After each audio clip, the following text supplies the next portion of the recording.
The House of a Thousand Candles by Meredith Nicholson. Chapter 23. The Door of Bewilderment. We had established the practice of barring all the gates and doors at nightfall. There was no way of guarding against an attack from the lake, whose frozen surface increased the danger from without, but we counted on our night patrol to prevent a surprise from that quarter. I was well aware that I must prepare to resist the militant arm of the law, which Pickering would no doubt invoke to aid him, but I intended to exhaust the possibilities in searching for the lost treasure before I yielded. Pickering might, if he would, transfer the estate of John Marshall Glenarm to Marian Devereux and make the most he could of that service, but he could not drive me forth until I had satisfied myself of the exact character of my grandfather's fortune. If it had vanished, if Pickering had stolen it and outwitted me in making off with it, that was another matter. The phrase, "the door of bewilderment," had never ceased to reiterate itself in my mind. We discussed 1,000 explanations of it as we pondered over the scrap of paper I had found in the library, and every book in the house was examined in the search for further clues. The passage between the house and the chapel seemed to fascinate Larry. He held that it must have some particular use, and he devoted his time to exploring it. He came up at noon. It was the 29th of December, with grimy face and hands and a grin on his face. I had spent my morning in the towers, where it was beastly cold, to no purpose, and was not in a mood for the ready acceptance of new theories. "I've found something," he said, filling his pipe. "Not soap, evidently." "No, but I'm going to say the last word on the tunnel, and within an hour. Give me a glass of beer and a piece of bread, and we'll go back and see whether we're sold again or not." "Let us explore the idea and be done with it. Wait till I tell Stoddard where we're going."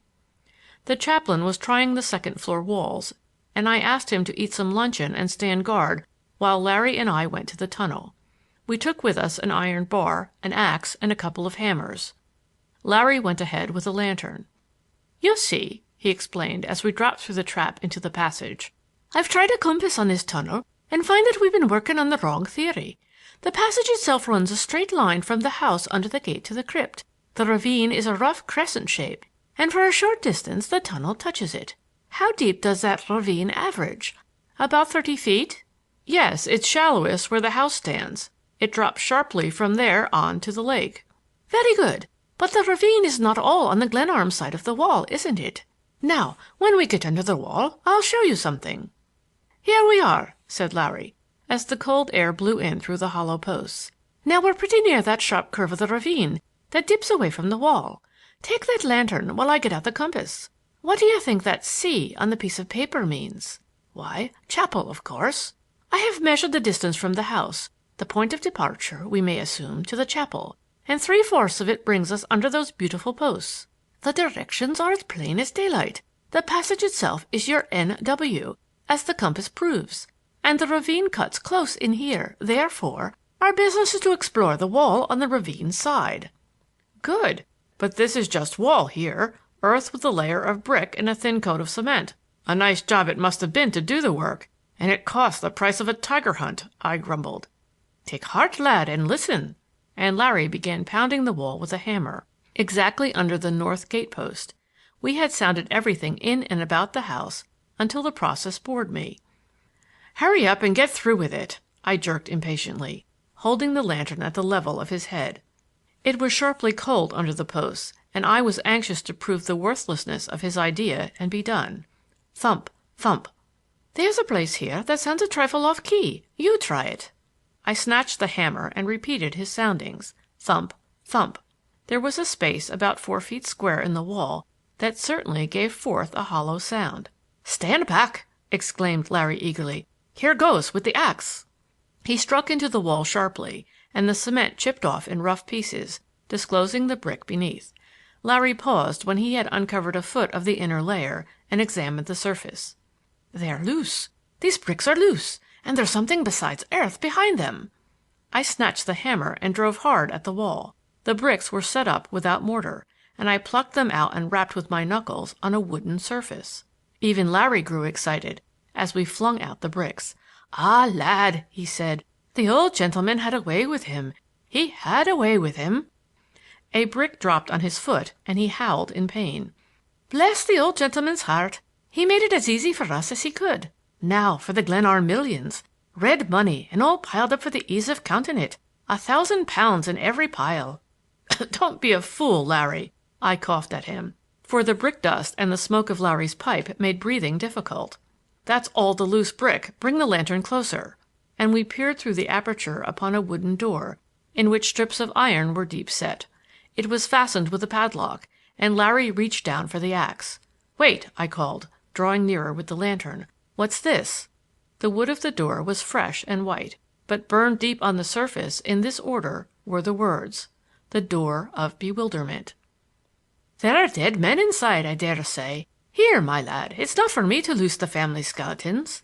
And Larry stood aside while I swung the axe and brought it down with a crash on the padlock. It was of no flimsy stuff, and the remaining bricks cramped me, but half a dozen blows broke it off. "The House of 1,000 Ghosts," chanted the irrepressible Larry, as I pushed the door open and crawled through. Whatever the place was, it had a floor, and I set my feet firmly upon it and turned to take the lantern. "Hold a bit!" he exclaimed. "Someone's coming!"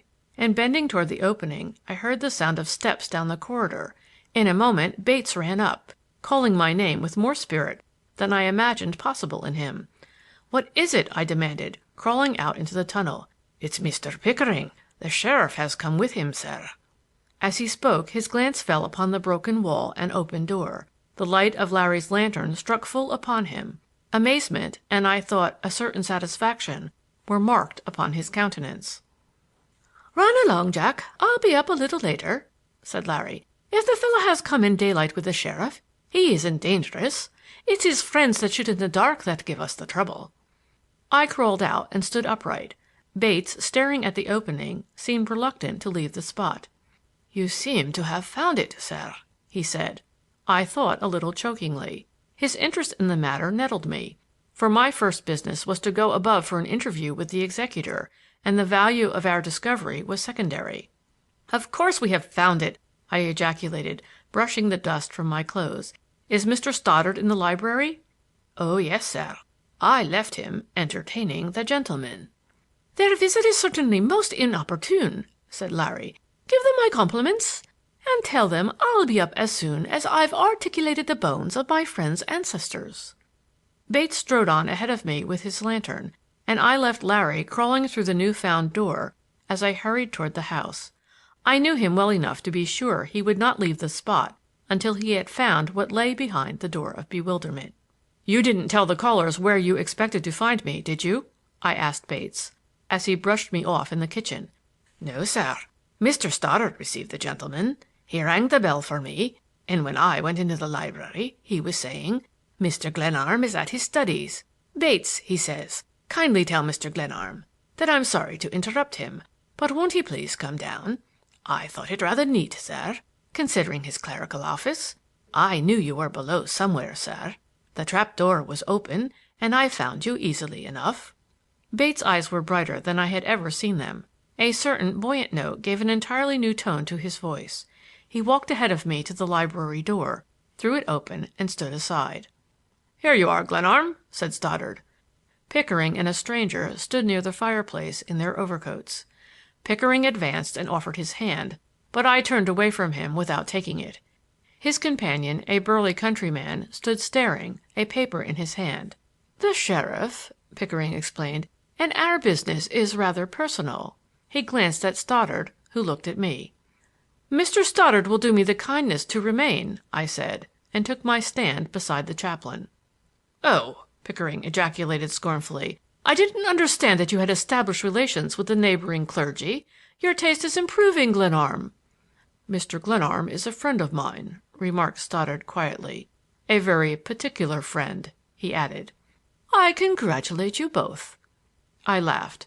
Pickering was surveying the room as he spoke, and Stoddard suddenly stepped toward him, merely, I think, to draw up a chair for the sheriff, but Pickering, not hearing Stoddard's step on the soft rug until the clergyman was close beside him, started perceptibly and reddened.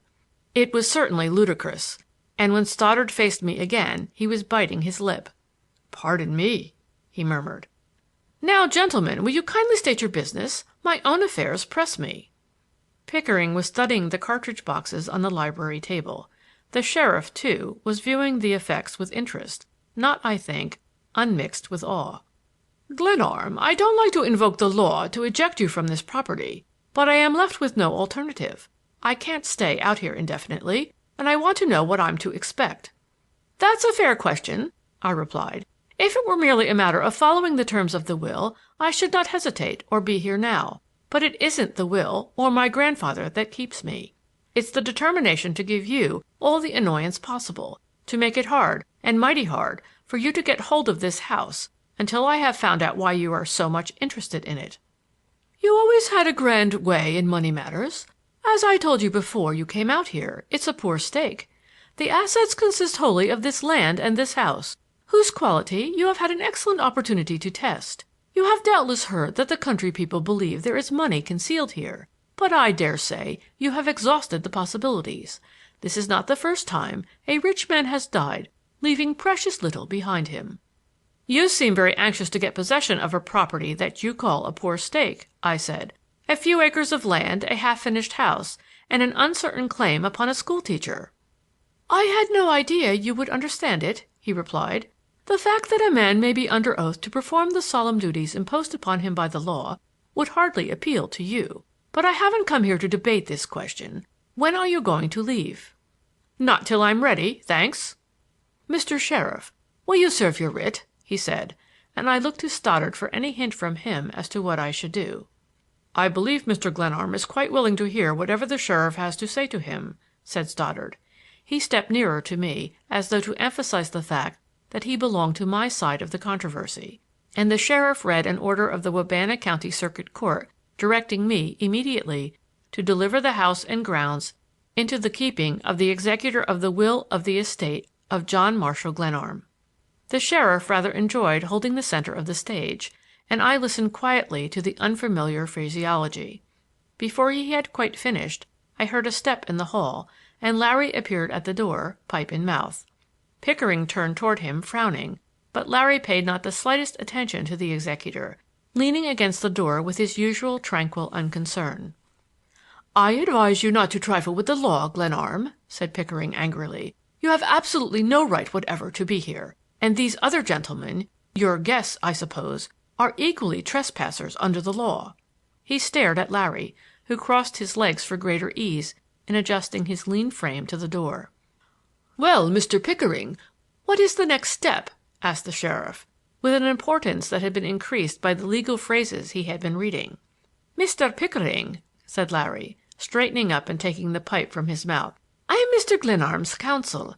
If you will do me the kindness to ask the sheriff to retire for a moment, I should like to say a few words to you that you might prefer to keep between ourselves."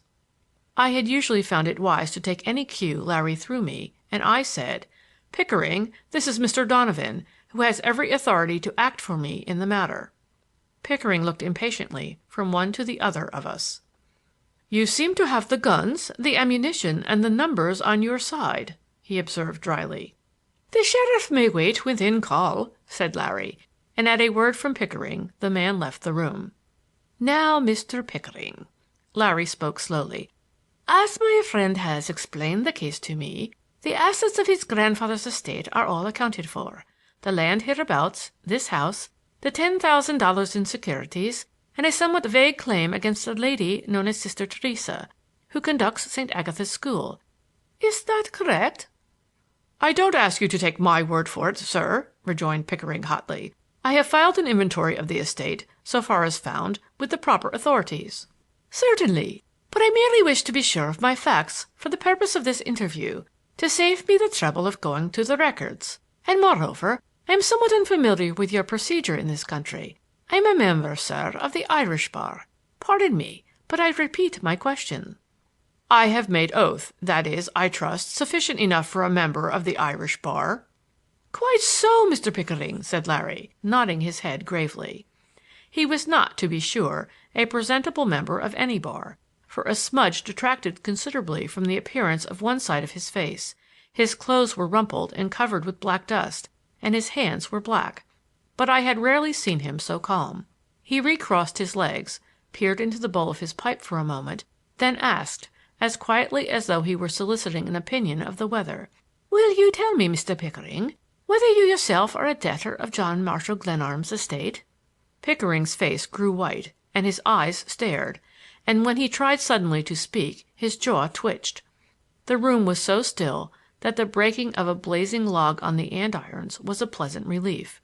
We stood, the three of us, with our eyes on Pickering, and in my own case I must say that my heart was pounding my ribs at an uncomfortable speed, for I knew Larry was not sparring for time. The blood rushed into Pickering's face, and he turned toward Larry stormily. "This is unwarrantable and infamous. My relations with Mr. Glenarm are none of your business. When you remember that after being deserted by his own flesh and blood, he appealed to me, going so far as to entrust all of his affairs to my care at his death, your reflection is an outrageous insult. I am not accountable to you or anyone else." "Really, there's a good deal in all that," said Larry. "We don't pretend to any judicial functions. We are perfectly willing to submit the whole business and all of my clients' acts to the authorities." I would give much if I could reproduce some hint of the beauty of that word authorities as it rolled from Larry's tongue. "Then in God's name do it, you blackguards!" roared Pickering. Stoddard, sitting on a table, knocked his heels together gently. Larry recrossed his legs and blew a cloud of smoke. Then, after a quarter of a minute in which he gazed at the ceiling with his quiet blue eyes, he said, "Yes, certainly there are always the authorities. And as I have a tremendous respect for your American institutions, I shall at once act on your suggestion. Mr. Pickering, the estate is richer than you thought it was. It holds, or will hold, your notes given to the decedent for $320,000. He drew from his pocket a brown envelope, walked to where I stood, and placed it in my hands. At the same time, Stoddard's big figure grew active, and before I realized that Pickering had leaped toward the packet, the executor was sitting in a chair where the chaplain had thrown him. He rallied promptly, stuffing his necktie into his waistcoat. He even laughed a little. "So much old paper. You gentlemen are perfectly welcome to it." "Thank you," jerked Larry. "Mr. Glenarm and I had many transactions together, and he must have forgotten to destroy those papers." "Quite likely," I remarked. "It is interesting to know that Sister Theresa wasn't his only debtor." Pickering stepped to the door and called the sheriff. "I shall give you until tomorrow morning at 9 o'clock to vacate the premises. The court understands the situation perfectly. These claims are utterly worthless, as I am ready to prove." "Perfectly, perfectly," repeated the sheriff. "I believe that is all," said Larry, pointing to the door with his pipe. The sheriff was regarding him with particular attention. "What did I understand your name to be?" he demanded. "Laurance Donovan," Larry replied coolly. Pickering seemed to notice the name now, and his eyes lighted disagreeably. "I have heard of your friend before," he said, turning to me. "I congratulate you on the international reputation of your counsel. He's esteemed so highly in Ireland that they offer a large reward for his return. Sheriff, I think we have finished our business for today." He seemed anxious to get the man away, and we gave them escort to the outer gate where a horse and buggy were waiting. "Now I'm in for it," said Larry as I locked the gate. "We've spiked one of his guns, but I've given him a new one to use against myself. But come, I'll show you the door of bewilderment before I skip." End of chapter 23.